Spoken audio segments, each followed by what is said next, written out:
he didn't hurt nobody. He don't have no enemies. Chris never fought. It hurt. Oh, it hurt.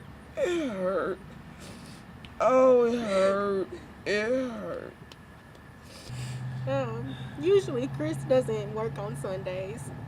He'll do like easy cars. So for him to tell me Saturday night that he was, going to accept 2 cars, I didn't think anything of it. And so I was in the bedroom, and right before it happened, I got up and I went in the kitchen. And when I went in the kitchen, I just heard gunfire. I didn't think it was gunfire because it's very unusual in the neighborhood. I didn't think anything. My husband doesn't have any enemies, so I didn't know if he was working and a nail gun had went off or something. I don't know. And then that's when the other gentleman that was working with him came running up the stairs. And I'm screaming, asking him what's going on. And he didn't answer me. He just unlocked my back door and ran out the back door. And at that time, I knew something wasn't right because of what I heard my husband say. And I went and got my phone, and that's when I called 911. So the man with him, was he another coworker, employee? He's been working with my husband for probably about 2 months. This goes back to my husband having a big heart. Yes. My husband was helping a troubled kid. My husband was helping him to get his life together. Yes. My husband wanted to help and turn him around.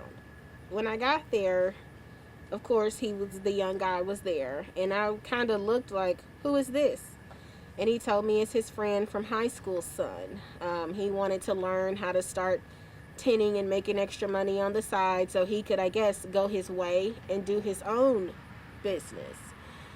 And I said, well, are you sure about this? And he said, yeah, he's a good kid. He's had a troubled past, but he's, changed his life around. And he's trying to. And I said, okay. And so at that point, I felt comfortable with it, but then I started feeling uncomfortable at times when I would see the kind of company that was coming over. And I just wish I would have said something. But once again, my husband's a big teddy bear, and he's always said to me, babe, you got to give people a chance. And sometimes I'm known for that because of the gut feeling that I have just of being a woman. Yeah. All I can say is one of the detectives, I talked to him yesterday, and he has not been helpful at all. He has been very rude.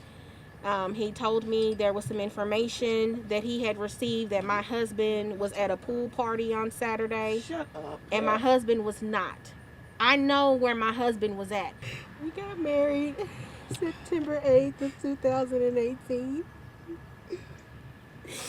We ended up having a destination wedding because Chris wanted it to be intimate. The people that really loved us and the people that could make it, he knew that they would come. And they did. He wanted to give me the wedding of my dreams.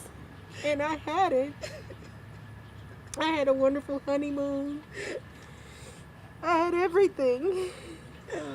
And our wedding was very sentimental because we got married on my grandparents' anniversary. And they carried out their vows. A lot of people get married, they divorce. I wanted my marriage to have the same blessing as theirs. And so that's why we picked September the 8th. And we're coming up on our 2 years, and my husband's not here to celebrate that with me.